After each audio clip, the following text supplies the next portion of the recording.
Hello, welcome to another DBM Strategy Call. Sean Maloney, Digital Business Masters. Hope you're well. Okay, a weekly dose of strategy and maybe a little bit of motivation as well, because we all need a little bit of that. And if an all-time high in Bitcoin doesn't motivate you, I don't know what will.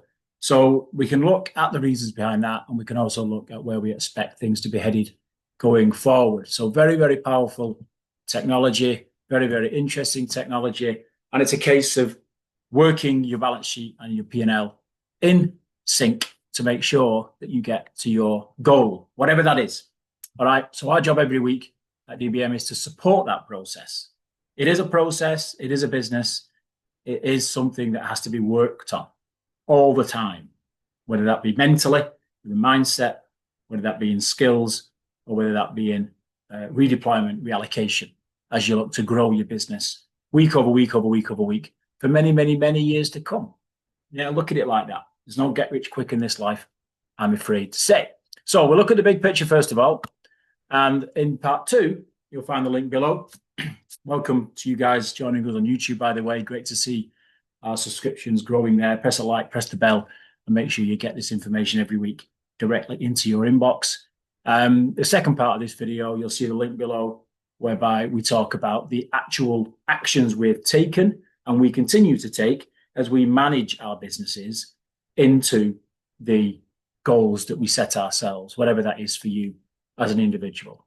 Okay, so it's an individual process, but we work together as a community. That's why we can't give any advice, certainly not financial advice, but what we can do is support the people around the world that choose to operate in this way of business. That's really all this is about, okay? So we're not here to give any financial advice, but we're certainly here to guide the process. The process is very simple. As I say every week, it's a case of obviously earning income.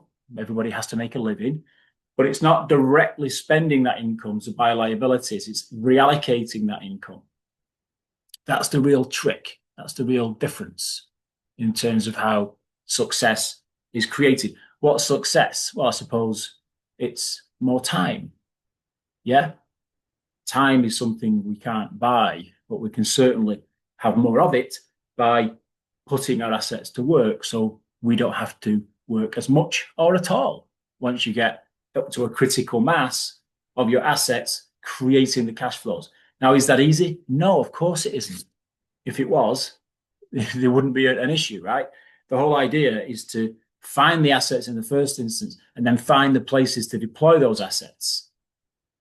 And that is a process, a management process, and it will drive you nuts.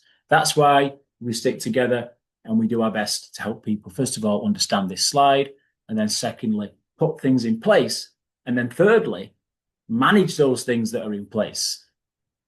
It is a business at the end of the day with suppliers and customers and all the usual things, government policy, institutional policy, right?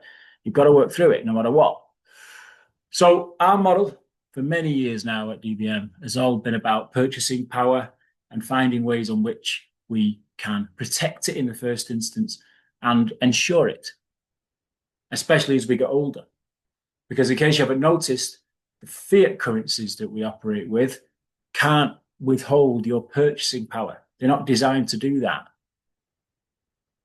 right? And as the governments and institutions, central banks mainly, get together to create what they need to create for their own power base, it has a detrimental effect on the very people that they're supposed to represent. And it's been like that since 1971. So what you do is you own assets that appreciate inevitably just because they're printing more fiat. Assets will appreciate. Your house isn't any more valuable than it was 30 years ago, but it's taking a lot more dollars and euros and pounds to buy that property. It's the same with every single asset. Just track the S&P all the way back over many decades in line with the printing of fiat currency. And you'll see that it's a fallacy. It's a fallacy because people think on paper they're getting more wealthy.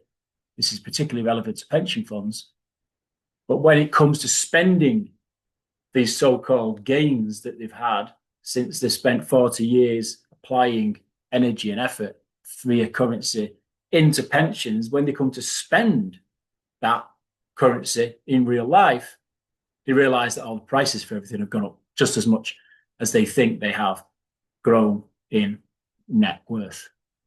So the idea is to capture that problem early, as early as you can as an independent person, and work with off-risk assets. Yeah.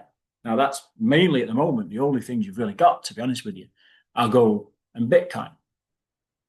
And a lot of people roll their eyes with that, obviously, because they don't appreciate it and they've not studied it, they've not spent the hours figuring out why there's a difference between those two asset classes and everything else. Well, that's just the way life is.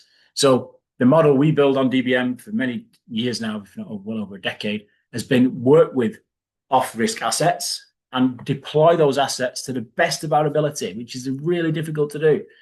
When you get it right, it works really well. Yeah, and we leverage that all the time, no matter what. Come hell or high water, we're constantly working through that process. And sometimes it's all gangbusters, sometimes it pulls back and you just have to have the fortitude to manage through it.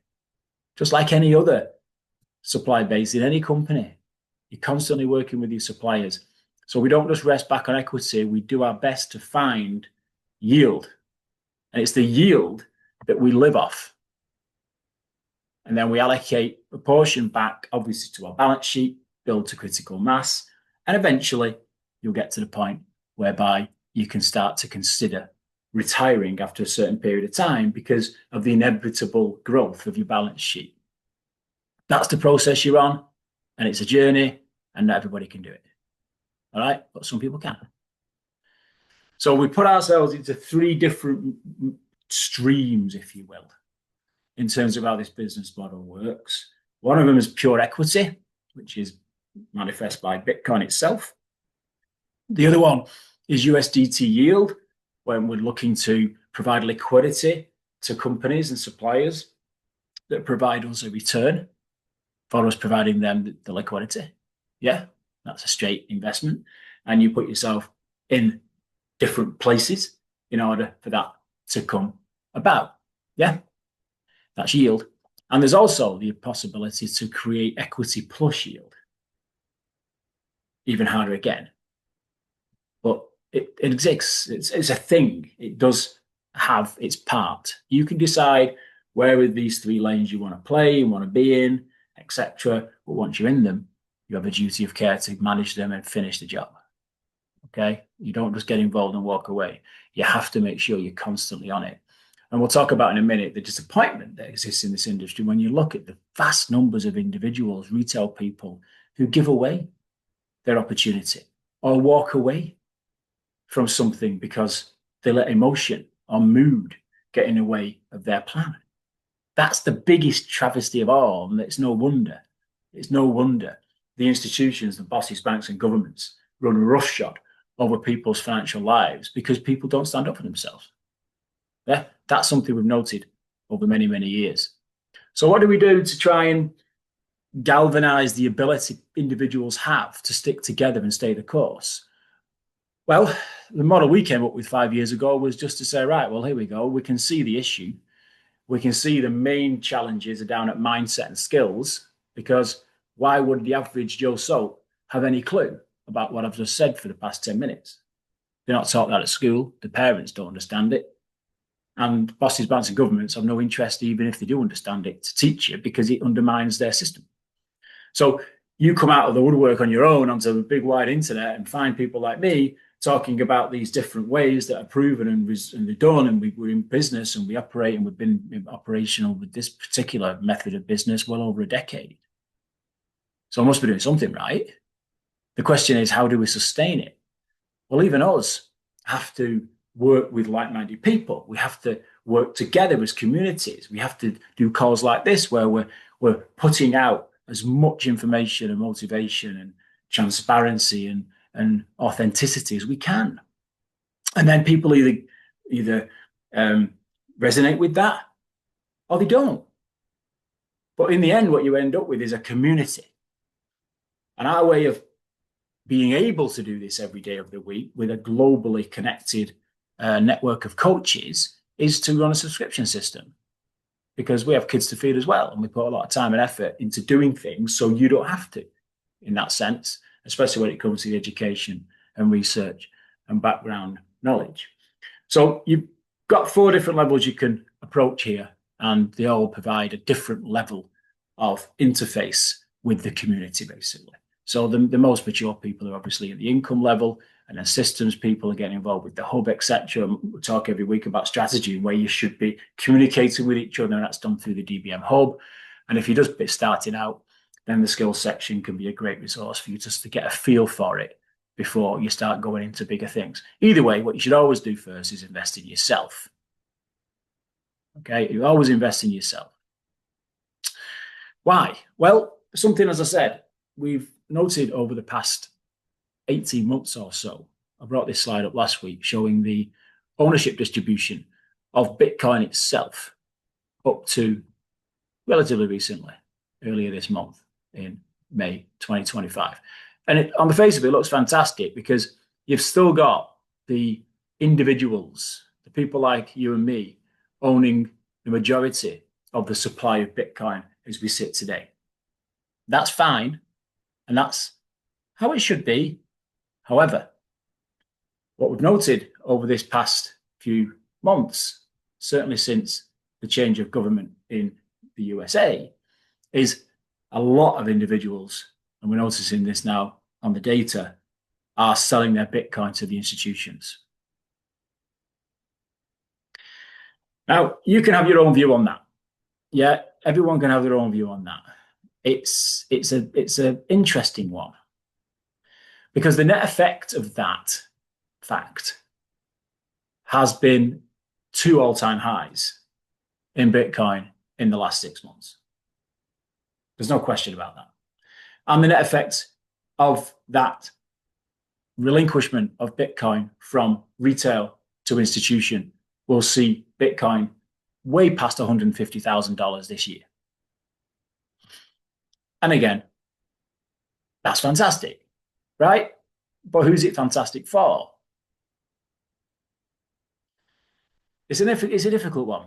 I mean, the institutions and the bosses and the banks and the governments, I mean, the governments have only just started by saying they're no longer selling, except the Europeans. But the vast majority of non-European governments now have confirmed they're not selling any Bitcoin. And that's just the start of the process, which has obviously had a big effect on price. But the institutions, while there are only maybe a dozen of them at the moment at this level, are buying up like crazy. And they're buying those Bitcoin from the individuals. All right. So as an individual, like I say, I'm not saying it's good or bad. I'm just, from our point of view at DBM, we're a big proponent of self-sovereignty. So arguably, it's not a good thing. But then you've got to think about the big picture, going back to what I said before. Why would these individuals be selling at this rate? Well, in our opinion, a lot of it's because people live in the moment. They don't fully understand the purchasing power nature of Bitcoin over multi-decade. And I would suggest they've not got the skills when it comes to hedging and leverage. We're well known at DBM for saying you never, ever sell your assets, ever. But we're also fully aware that sometimes you need to smash the jar. That's just life. But you don't smash the whole jar. You get the skills to understand that you can move forward holding assets and leveraging them. That's a whole different skill set. If you want to know more about that, speak to the DBM coaches at the link below. Okay? We basically leverage and borrow against our assets. There's all sorts of tax implications for that as well, by the way. Another big reason why individuals might be relinquishing at this pace, this chart down here on the bottom right, this rate of relinquishment, is safety and security. And that's got to be understood and respected. Of course, it's a nervous thing to be self-sovereign. A lot of people say they want it. A lot of people say, yes, we should have our own abilities to make our own rules. But when you give people the opportunities to do that, what do? They quickly relinquish. That's why financial advisors, bosses, banks, governments, over many decades have been able to hold the power. But when you give people the opportunity to have the power, they pull back. Because it is a nervous place to be, self-sovereign. You've got to understand the safety and security. right? So go to the systems forum, go to the various resources over at the DBM Academy and learn and listen to the coaches when they talk about safety scores, yeah, security scores, how to be secure, what you need to be doing on the internet to make sure that you're safe and as secure as possible. What is it to multi-sig? What is it to be responsible for tens, hundreds of thousands of dollars on your family's behalf? What is that? Well, learn now. If you've got an ambition to get there, if you're building up even just Bitcoin on its own, let alone if you've got access to cash flows and liquidity pools from other things you're involved with, don't just sit there now waiting for that to become a reality. Learn now what it is and what is needed to be self-sovereign and safe and secure in this space. And the third element maybe that we're observing is individuals are relinquishing their assets in Bitcoin in this particular example because they just haven't got the patience. Yeah. Self-custody takes patience. It really does. There's always a reason every month, every quarter, every year to spend because you've got that mindset of an employed person who just needs to do what they need to do. And I'll make it up next month. I'll pay the credit card next month. I'll work harder. I'll get overtime next month. I'll wait for a pay rise next year. No, do that anyway, but that shouldn't affect your balance sheet. That's something you need to build on no matter what, and just leave it alone. Leave it alone. Even if Bitcoin goes through all-time highs, and you're looking at the trajectories we're going to talk about next, why would you sell your asset now? Right? It's got to be asked. It's got to be asked. So it's an interesting thing. It's an interesting thing that we just thought we'd highlight this week because we can see it, and it's not good. It's not good. I mean, you're out the frying pan into the fire. You spend decades and decades trying to save a pension, trying to get an annuity, trying to organize insurance, trying to get yourself ahead in savings accounts, trying to earn more income through fiat, working longer hours, working 3 jobs, waiting for a pay rise. All that goes into the institutions anyway, because people have this habit of sending things to banks, sending currency to banks. And then once they get a break by seeing an asset base that's the best performing class, 50, 100% on average per year, year over year, then they sell it. Just an observation. So why are we so passionate about things like that? Well, because we track, and we've tracked for years, the benefit of patience and most of all the discipline of accumulation and an element of delayed gratification, not thinking that you need to be rich tomorrow or next week or even next year. Just enjoying the journey that you're on via the discipline of something like dollar cost averaging. You'll hear the coaches talk about DCA, dollar cost averaging. What would it have been for you to have the discipline to accumulate $100 of Bitcoin per month for the past 5 years? What would that look like today? It's worth an exercise, that, because all you need to do, as we'll talk about, is if you work backwards, if you know where you've come from, you've got a trajectory where you are today, you can create the future. Yeah. And it's not an easy thing to do. That's why we talk about mindset and skills so much at the DBM Academy. And working together. You're feeling a little bit vulnerable. You're feeling a little bit put out that something's not going quite to plan, or something's happened on that project, or something's not quite working over there. Well, come and talk. Let's talk about it. We're all humans. We're all the same. We're all doing the same. It's just a case of time, that's all. So when you get weeks like we've just had, where Bitcoin hits a new all-time high, the second all-time high it's had this calendar year, by the way, and it will go through another all-time high this next few weeks, then what's that telling us? Well, other than the fact that you've got a huge amount of institutional and geopolitical interest in this asset class, finally, because the governments and institutions and bosses have finally figured it out. But not just that, we got the leverage now. Things are coming into our favor. Even if it's just 0.1 Bitcoin, if you own 1 Bitcoin, you're absolutely made. if you've got even just 0.1 Bitcoin, you're well on your way there. Why? Well, because of the tailwinds that are in existence, that were not in existence only a few months ago. Things have changed because policies shifted.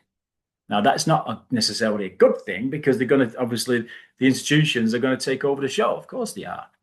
But if you're riding up, front running those institutions and governments because you've been disciplined, even if you've just started today, to ride up to the next all-time high and then the next all-time high and then the next all-time high, if that's your determination as part of your business plan, and you're shifting family finance and you're shifting household budgets and you're not letting the grass grow, you're pushing for higher ways to create an income, wherever that income comes from, and you're determining that that's going to go into a very disciplined accumulation of Bitcoin, then you've got a very, very, very strong fighting chance of accumulating enough of the underlying asset on your balance sheet to be able to call your own shots in a very short period of time. But remember, if you are going to call your own shots, then you've got to be disciplined and educated and organized, and you've got to know your business. So it's not just a case of dollar cost averaging and hoping for a price discovery. You've got to build around that a whole array of different things that put you on the front foot no matter what. And that's the journey. That's the whole idea of the academy. That's the whole idea of the business model. We endeavor to do that together because you're stronger together. It doesn't always go perfectly, and it won't always go perfectly. But as things move, you'll find yourself in these places. And what you don't want to do is 2 steps forward, 1 step back, 2 steps forward, 1 step back for another decade. Often for a lot of people, what I talk to, it's 2 step backs, 2 step backs, 2 step backs for decades. So they try and overcompensate for that by throwing high risk, throwing in huge amounts to try and compensate for things they've not been doing right for the past 3 decades. Just be measured, be sensible. A 5-year play, you can do a huge amount in this industry because we've proven it. Back to 2020, back to 2016, back to 2012. But it takes discipline. Yeah, it's brilliant. It's a very, very interesting thing. And in my humble opinion, you're just going to see it go faster now. You'll get higher highs, and then you'll get some stable of sideways, even some drawdown, and then up again, sideways. What we don't really want is a hellish jump up to $250,000 of Bitcoin. Right? For some of you, you may love that because you fully understand how to leverage. And you know full well what you're going to do with that leverage. Right, well, that's not easy. And if you do get that pump, it's very likely going to get a big dump after it. So you've got to be careful, especially if you are using leverage. But either way, it's inevitable where we're going. It's absolutely inevitable. And you've just got to get the skills and organization to take full advantage of it. So, with all that said, another busy slide, because such a lot has gone on this past week. What I endeavor to do every week is capture the big macro headlines and the geopolitical headlines, and then talk about them separately, but then we pull it all together into, right, where does that leave us as we sit at this particular point in 2025? And where are we going as things we've already put in place, as disciplines we've already got underway, as a balance sheet that we've already got in as a fixture? What are we going to do? You work week over week over week over week, right? So as we've been reporting every single week for at least the past 6 months, we're tracking the M2 money supply. And lo and behold, another week has just gone by where it's absolutely come to pass in terms of Bitcoin's price discovery in line with the M2 money supply that happened 3 months ago. It works between 8 and 12 weeks. So what the M2 money supply did 3 months ago, we're seeing happen to Bitcoin now. And it's consistently matching it. Now, this has only been apparent over the past 2 years or so. If you go back before that, there's not, but as I said earlier, you'll find with the S&P, all the stock markets, and it includes Bitcoin, there's just this tracking mechanism goes on. But the difference with Bitcoin is we can own it in isolation, in real time, in our own possession, in real time. So we get the opportunity to take the decisions I was talking about for the past 20 minutes in sync, in real time. Whatever you do with that, whether you leverage, whether you allocate, whether you take profit, it's your call. Whereas if you're tracking an S&P and you're looking at it through 15 different pairs of intermediaries, and you're projecting that at a point in time, which normally for people is 68 to 75, you've got no access to that. That's just you projecting a hopeful reality, right? And if you're lucky enough, and it is pure luck, to retire at a trough in the S&P, and then you can ride up the other side for another decade, then great. But that's just pure luck. Most people, they could be retiring at the peak and the S&P's down for a decade. Where's the funds going to come from? Oh, it's backed by government. It's backed by the institutions. Oh, really?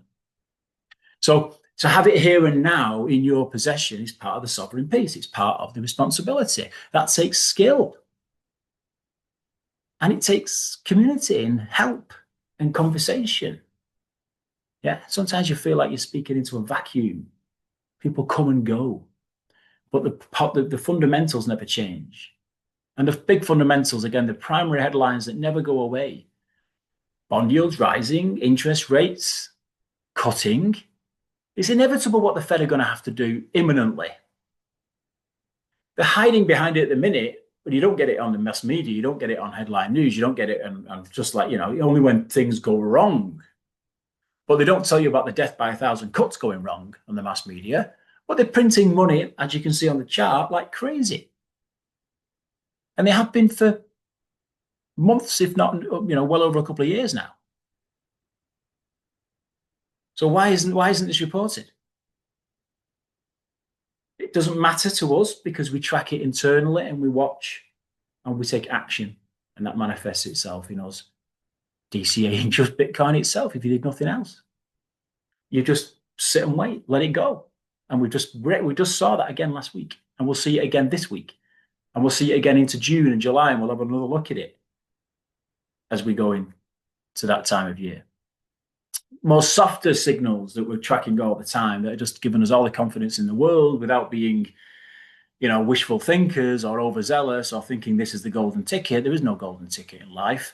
But what you can do is take the probabilities of everything that's happening. Someone like Jamie Dimon at JP Morgan, with his arrogance, we will now allow our customers to buy digital assets via our systems. Oh, thank you very much. Now, that's not come from him. He's as deep state as you're going to get. What it's coming from is his middle management and his marketing people and everybody else saying, come on, JP Morgan, we're going to have to get moving here because we're going to get taken out by these newbies.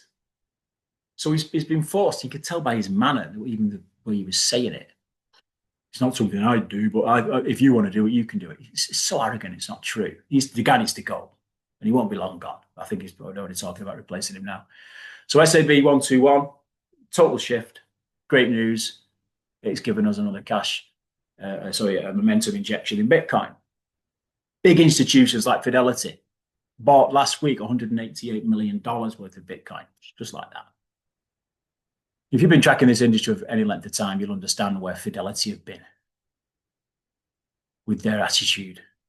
But again, they can't beat it, so they're joining it. And thankfully, we have got now institutions of the likes we've never seen before, such as Strategy, that are leading the way. They're leading the way. Okay. And it's a very interesting model. I don't know how many of you guys have jumped on the master stock. We were talking about this some time ago. And roughly speaking, for every $1,000 Bitcoin rise, we see a gain of profits in master, which hopefully you've got shares of 580 million unrealized profits. That does have a massive effect on the stock price. Okay, so Master is an interesting one to watch. It's another one of those, by the way, if you're going to do that, then you are moving your Bitcoin potentially, because if you are going to fund the acquisition of the shares through your Bitcoin, you are moving, you're not selling your Bitcoin, but you're going across and acquiring shares through your balance sheet, potentially. That's okay. Now, if you're going to use leverage to do that, obviously just be aware, just be aware, don't go crazy with your LTV, but it's interesting. It's interesting. I suppose a sensible individual might say, well, why not have a bit of a spread?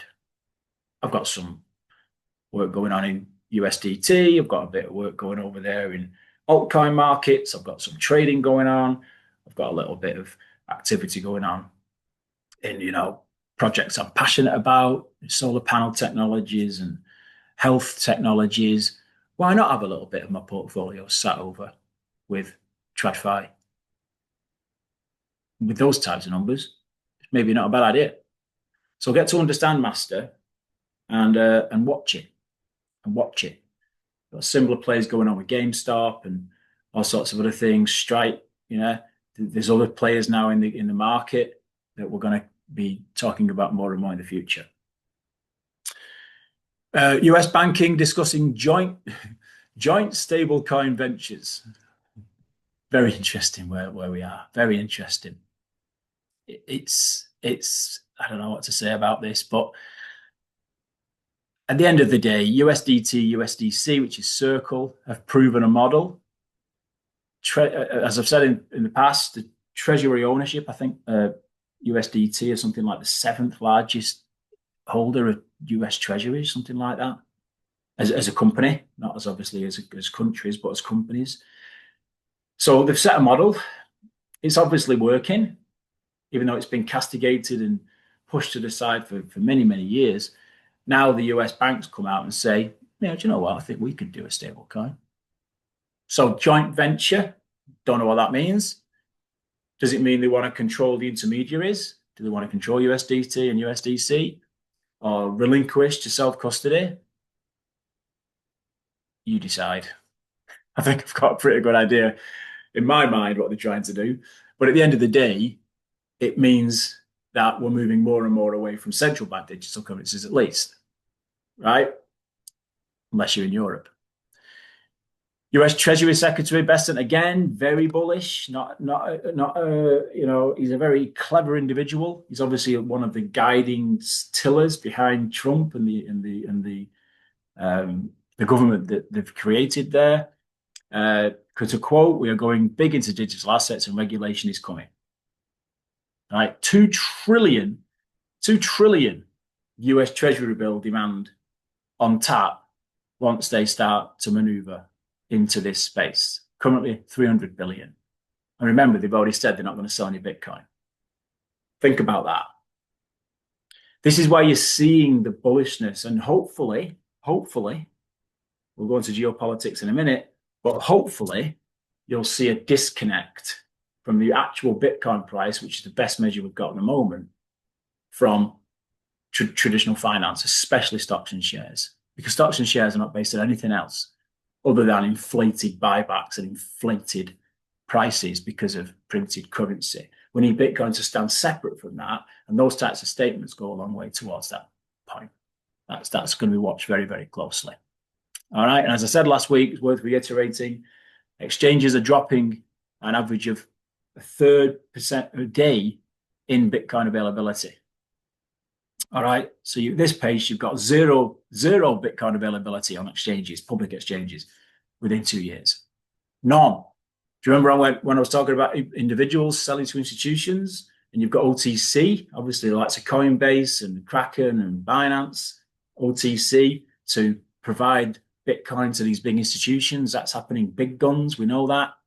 But the individuals are obviously part of that as well, as you can see by the numbers. But that will dry up as well.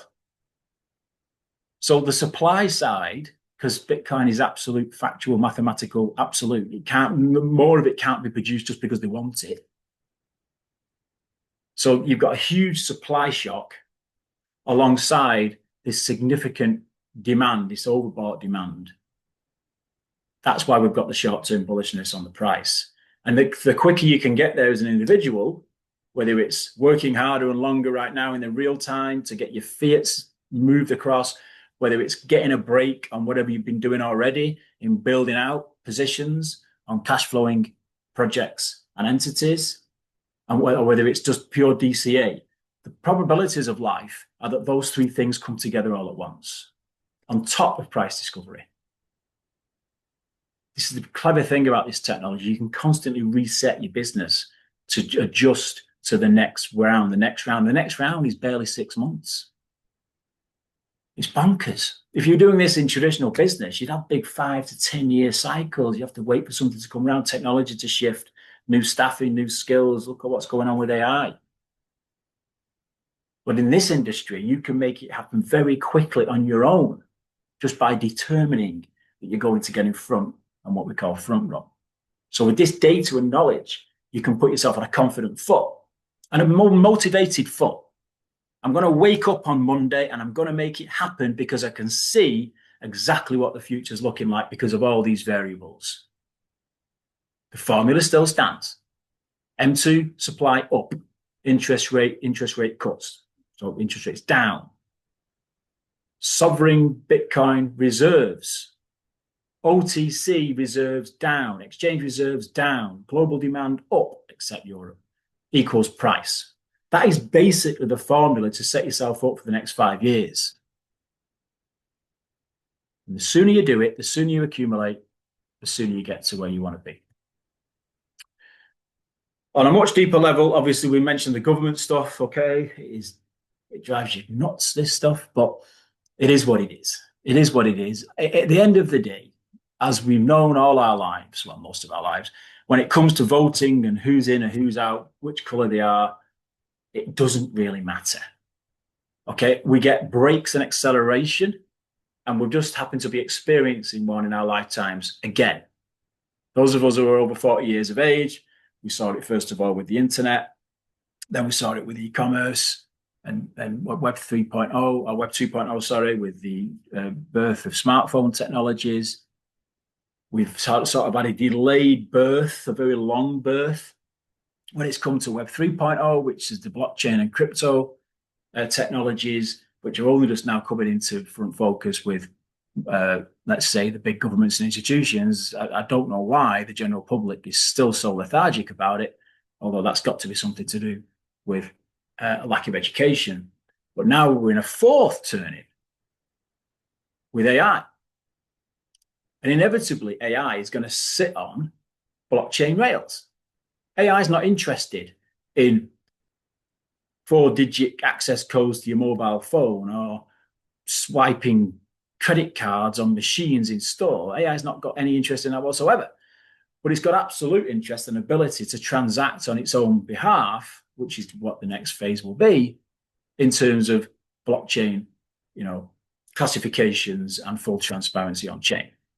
Right? Now, the big guys know this, especially those in the new center, which are the Middle East countries. That's why they're building big sovereign wealth funds down there. And just take a look at what's going on in Saudi Arabia. One of the major projects we're involved with is working in Saudi Arabia directly in the sporting industry. It's fascinating to watch. So what you've got is a shift from the old weapons network to an arms race conversion to hash wars. Old man Europe is being left holding the baby with the old way, while the rest of the world is organizing blockchain and AI technologies and trading technologies to get themselves where they want to be. Right?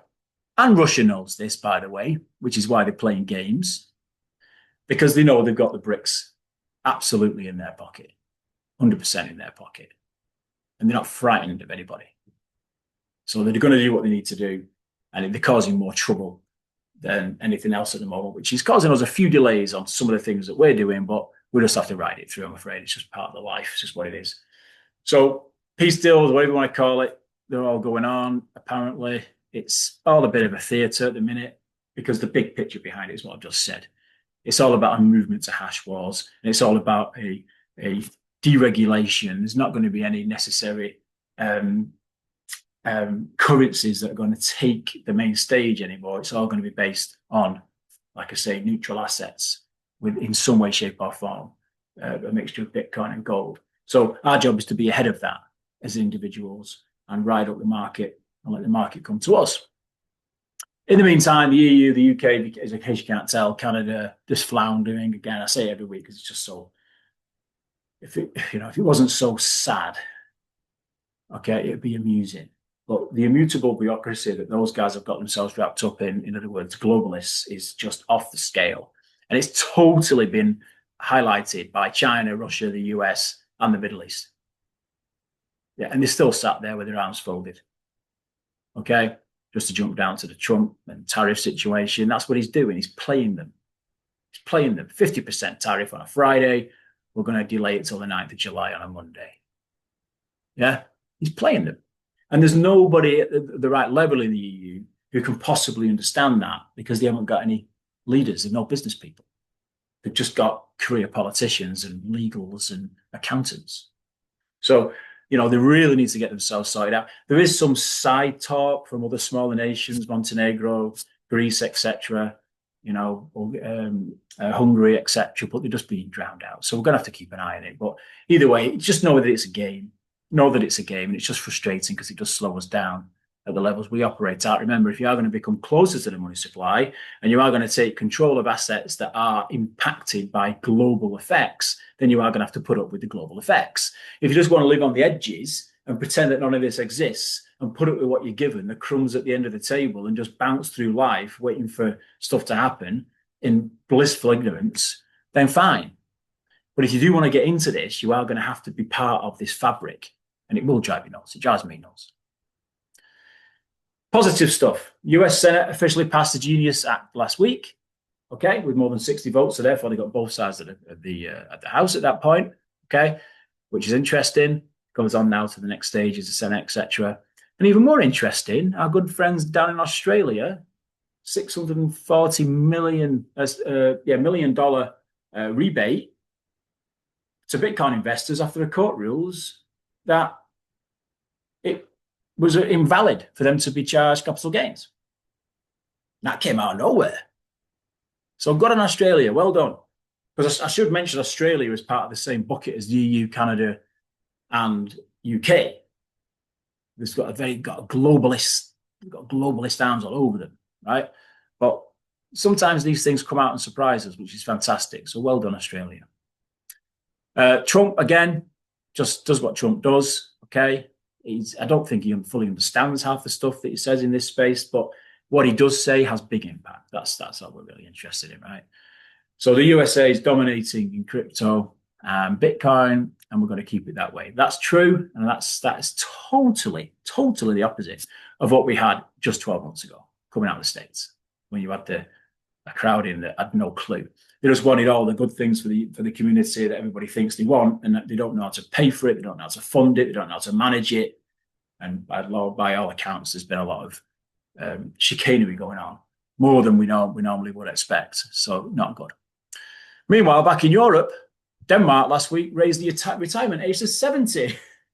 So what have we been saying for the past decade? I don't know what more to say. Now, thankfully, and by the grace of God, we live longer. And we all live longer. Fantastic. But at the end of the day, do you really want to be doing what you were doing in your 30s and 40s and 50s when you're 70? Or certainly through your 60s? Probably not. And what's going to happen now that benchmark's in place? Now, the reason that's happening is because, as we've said a million times, the retirement model that was created after the First World War doesn't work. It can't work for all the reasons I've said at the top of the call. So the sooner individuals get that, the sooner they can start to make maneuvers. Admittedly, it's not easy. Admittedly, it's not for everyone. Admittedly, it'll test you. But at the end of the day, at least you're trying to make the shift, and it doesn't take that much. Any one of you dollar cost average Bitcoin over the past 5 years at any regular pace has put themselves on the front foot.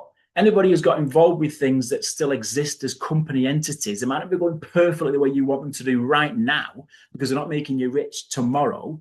But anybody who's got themselves involved with something that is an ongoing asset class with a company and a community and a reason and a utility and a purpose, and you're sticking through what it takes to finish the job, you've got a much, much stronger fighting chance of retiring before 70 than your peer group. So you've got to wake up with that. And I'm just saying, you've got to wake up with that energy. With that, I've done it, I'm here, I'm ahead of the curve. Because the governments are just going to put on people more and more and more and more. What are the millennials? What are the boomers' grandkids going to do? Where are they going to work? I'm not, massive doomsdayer about the AI side of stuff, because in the end, these technology cycles tend to lead to more job creation, just in a different way, right? So it'll all balance out.